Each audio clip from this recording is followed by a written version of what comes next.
Hey Mama, welcome to Lesson 4, Timing and Scheduling Your FP Meals. And I really should have said also for best success and satisfaction, okay? That's what we're really going to be talking about today is some pros and cons, things for you to individually consider when you are scheduling or timing your fuel pool meals and snacks, okay? But as always, let's start with a review first. Besides lean protein, because we always want to have our protein with our meals, right? And with fuel pool meals, we want it to be lean. It needs to be a nice amount, but we're not going to overdo the protein in a fuel pool meal because everything's pulled back, including the protein. So 3 to 4 ounces, whatever that looks like. You're thinking anywhere around 20-ish grams, really not more than that, unless you just really, really need it because you are a hard exerciser and things like that. So we're all a little different. You need to know what's best for you. But typically speaking, the fuel pool meal is pulled back in the protein also, okay? So besides a lean protein, what are the other 3 things that your FP meal should have? It's not that it's a rule that it must, but for best satisfaction and best fullness and happiness, let's be honest, it needs to have these things, okay? Number 1, non-starchies. Y'all gonna get tired of me saying it, but non-starchies. More and more and more, okay? Number 2, leafy greens. Now, maybe not every single fuel pool meal needs a leafy green of some sort, but do try to incorporate those quite often and regularly, okay? So important for fullness, the fiber, the water content, all the things. And then number 3, don't forget your smidge of fat, your little smidge of fat. Make sure your fuel pool meal has that 5 grams, or typically it's considered 1 teaspoon, but it can be more than a teaspoon. You need to check your labels. But 5 grams of fat, don't leave it out. It makes a world of difference, okay? So non-starchies, leafy greens, smidge of fat. Got to have that in addition to that lean protein, okay? All right, let's talk about some advantages to having fuel pool meals at breakfast or lunch. So basically the first part of the day. Let's talk about 3 main advantages to having it then, okay? Number 1, fuel pools are light. They're light in calories. They're often light in taste because we're tasting the food, not the condiments, right? So they're lighter fare when maybe you're not that hungry. Many of us, myself included, I'm just not ravenous when I wake up, and I never have been. Honestly, even when I had babies and was nursing, I don't like to eat heavy meals in the morning.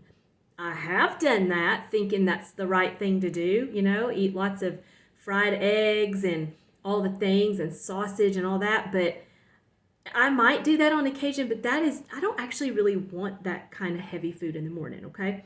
So if you're like me and you prefer a lighter touch in the morning and you like to save the eggs, I don't mind fried eggs at lunch or supper sometimes, but for breakfast especially, I really like a lighter type of meal.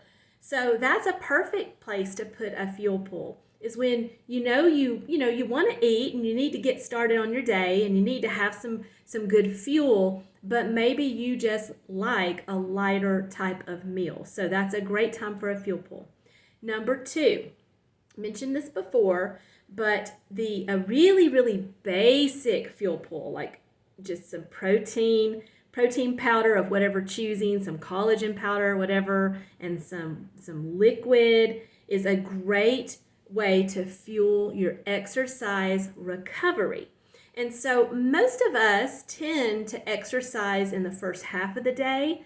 Of course, if you need, or I know when I taught school, I had to exercise at the end of the day. So whenever that is, but for many of us, we're doing that in the morning usually. And so using a very ultra light fuel pool that's got some good protein is wonderful for exercise recovery. It's that protein that's needed for muscle repair and muscle building, which is so important. Lots of different reasons. fat burning for sure, strength, stability, aging well, all the things. And then number 3, the fuel pull advantage for morning time or middle of the like mid morning up to lunch kind of time. It will help balance out heavier meals or snacks or desserts that you know are coming. Again, we've mentioned this before, but thinking about using that fuel pull meal as a way to kind of balance out heavier things that you are planning to have or you know will happen, that's a great way to give an overall good balance to your day and your week so that it's not lopsided, so that it's not all just a bunch of heavy foods or even, just big, huge meals kind of thing. So balancing out those heavy meals. So for example, if I know that at dinner we're going to go out to the steakhouse and I'm going to totally eat on plan, but I know that I'm going to get my favorite Caesar salad at this place with the homemade in-house Caesar dressing and the Parmesan cheese, and I'm going to get my steak and I'm going to get my asparagus, and I know it's going to be buttery. It's going to be a heavy meal. It's going to be amazing, totally on plan, heavy. And so that earlier that day, I'm going to eat lighter because for one thing, I want to get there and really enjoy my meal and not be pre-full before I get there. But it's just really smart to balance out those calories. I might even the next morning have a very light breakfast because hello, that food is still going through, right? So just think about it as a good way to balance out the calorie load and the fullness feeling that you get from those kind of bigger, heavier meals, all right? Now, let's talk about the fuel pull advantage for like afternoon snack, dinner, and even nighttime dessert. So number 1, by design, fuel pull meals are all pulled back. They are light. They are the lowest calorie type meal or fuel type meal on the Trim Healthy Mama plan. So number 1, less calories later in the day when less calories are needed. I mean, hello, at the end of the day when we're having our dinner and our dessert, we're probably just fixing to go to bed and go to sleep. We're probably not doing a lot of activity. And so having a fuel pull dinner is a great option for mama. Now, let's have a little aside moment. If you're feeding a hubby and or kids or grandkids, if you're feeding a family, they're probably not going to be super happy and satisfied with a fuel pull meal. They have different metabolic needs, and that's okay. You have different metabolic needs too. And so you need to do what you need to do for you, but it's super easy to take care and provide for them also, especially with a fuel pull meal. It's versatile. So you make yourself your fuel pull dinner and you have some sides or some toppings that make theirs an S or an E or even a crossover. Super duper easy, okay? And so if we take maybe an example of that Trim Train Italian soup that is divine and so filling, I mean, you can have sitting out maybe some people would like maybe some mozzarella cheese on there since it is Italian flavor. So some of your family might like some Italian cheese on that. They might like to put more olive oil after it's cooking just to add more fat to that. There's some different ways you can do that. You could even have some golden potatoes that you threw in the Instapot and you turned it on and walked away. Super easy, hardly no effort. And they can have some potatoes on the side with butter. That'd be a totally easy way to satisfy everybody's needs and taste buds while taking care of yourself. That's so important, okay? All right, so less calories later in the day, but I know many of you need to take care of other people, and you can. Super easy to do that. Don't need to cook 2 or 3 different meals. Just have some different sides and toppings. Number 2, this is a big one for me at least. It satisfies those nighttime munchies or cravings without high calories.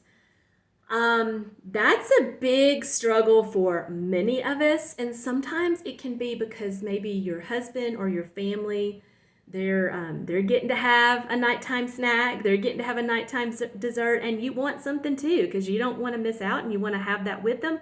I totally get that. And so a nice fuel pull dessert or treat is a wonderful way for you to be able to have that. And honestly, for a lot of us, I raise my hand a lot. I'm talking to myself here. For a lot of us, we're not really hungry. Like, we're really not hungry. We've just had a great dinner and we're not hungry. We just want something. We just want something. I get it. And for some of us, it's this hand to mouth action. We want to be able to do this, okay?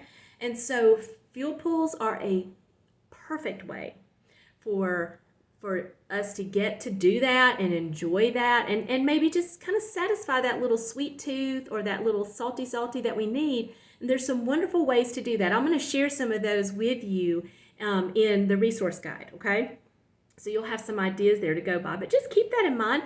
It's not that you can't have a heavy dessert after dinner on occasion, but that is not really the best approach for many of us that are or have been stuck, and we want to be or get unstuck, okay? We really have to take a smart mama approach to those heavy meals and desserts. It's not that we can't have them, but we must be very mindful about them and let them be our treats that we have on occasion, and spend the most of our time eating a little bit lighter handed, okay? And definitely smart. If we just had, let's just go ahead and say that we had an dinner and it was so filling and full of calories. 2 or 3 hours later, chances are you're not actually hungry. You just want to eat. And I get that. But that's a perfect time for a fuel pool, okay? All right, and number 3, kind of the converse of the other one, number 3, having fuel pools at snack and or dinner, dessert, it balances out heavier meals earlier in the day. So maybe you do wake up really, really hungry.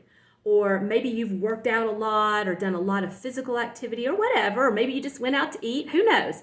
But let's say that maybe your breakfast and or lunch was kind of big and heavy. And so having a lighter snack or a lighter dinner or dessert later in the day will help balance that out, because there's no reason to keep eating a big, heavy, high-calorie meal after meal after meal when you really aren't even that hungry, but you weren't thinking ahead. So that's a great way to balance, okay? Now, let's talk about 3 key points about FP, meals and foods in your journey. These are 3 really key things I want you to hone in on, okay? These are just truths. Number 1, you already know this one, but it's a fact. It's not you necessarily. It's a fact. Number 1, fuel pools may not hold you as long as S or E. Of course not. It doesn't have as many calories. And this even is if you have built your fuel pool well, like the way I taught you, even if it's got all those wonderful components and non-starchies and greens and all the things, even if it does, by design, it's lower calories. So especially earlier in the day, when you don't have quite as much food on your tummy, it's not going to hold you 4 hours. It's not going to hold you 4.5 hours like a S meal can. Okay, it's not. By design, it's probably going to have you starting to get hungry around the 2.5 hour or so mark. That's fine. That makes perfect sense. That's okay. All right. So just keep that in mind. And that's important to keep in mind when you're scheduling your fuel pool meal. We're going to talk about that in just a second. So keep that in mind. It's not going to keep you full as long as an S, and probably not even a well-built E meal. Keep that in mind. Number 2, I mentioned this before because of the fiber. Some fuel pool foods may not work for you, and that's okay. There's plenty to pick from. So that's the great thing. In the Trim Healthy Mama world, the majority of our foods are actually fuel pool foods. When you think about all the non-starchies and all the leafy greens and all the things like that, that's the majority of our food. And some are going to work for you and some are not. So you just, if it's not something that works well for you, like I mentioned, the oat fiber and psyllium husk and glucose, that doesn't work for me. It just doesn't at all. But even sometimes some of the non-starchy veggies might not work as well for me. Or maybe they can work for me if they're cooked, but not so much raw. Because, I mean, I do have a more sensitive tummy, and my husband, he is a colon cancer survivor, and he's doing great. That's a long time in the past, but, he definitely does much better with cooked vegetables than raw. There's not many raw veggies he can eat and enjoy. Maybe tomatoes, that's one. So that's okay. You figure out what works for you. And sometimes we can have healing over time and we are able to better tolerate things, but we're all different. So just keep that in mind. And again, number 3, because non-starchies are key in fuel pool meals, it could be too much fiber for you in the beginning.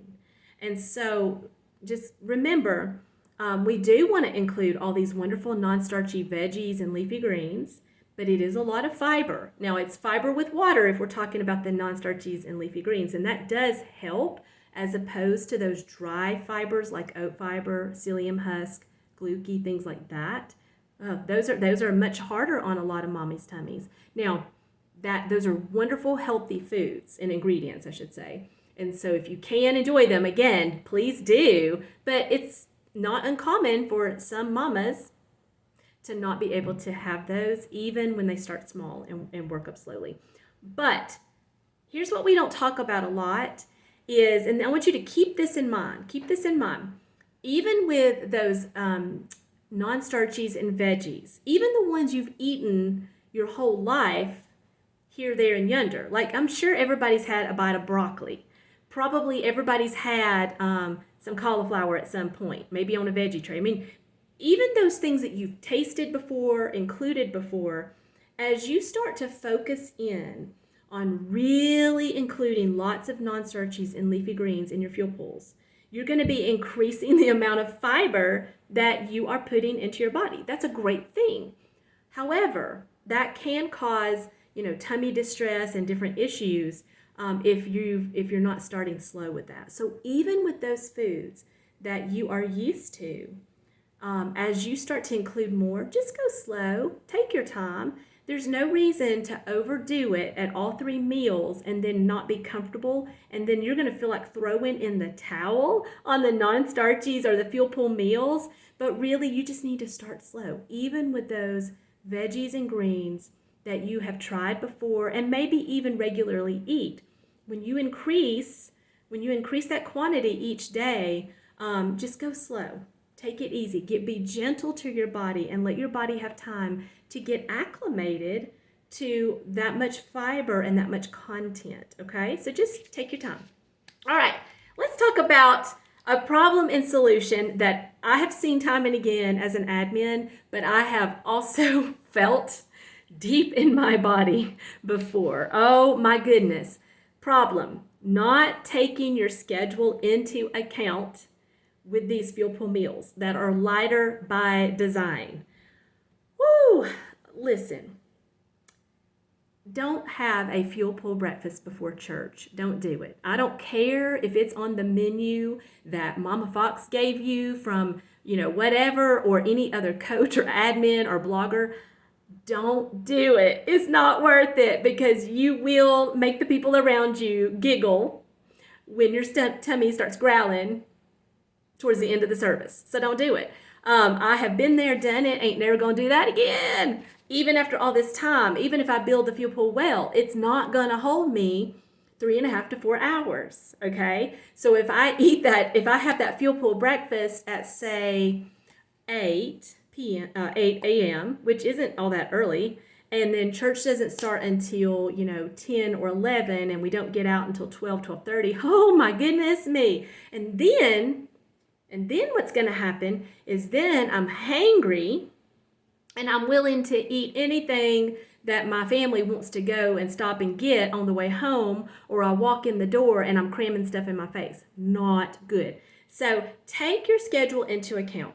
If you are, a school teacher, which I used to be, if you're a school teacher, you're really strapped for when you can eat and not eat. So, a fuel pool breakfast, probably not a good idea, right?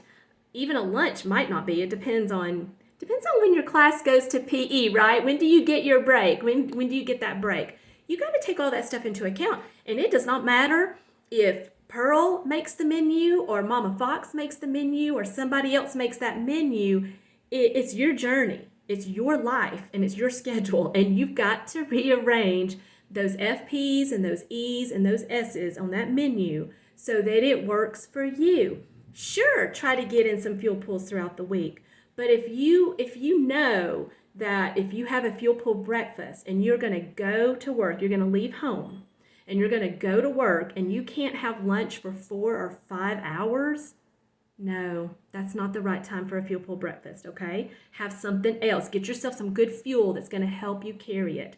And it really just depends on your schedule, your job, your situation.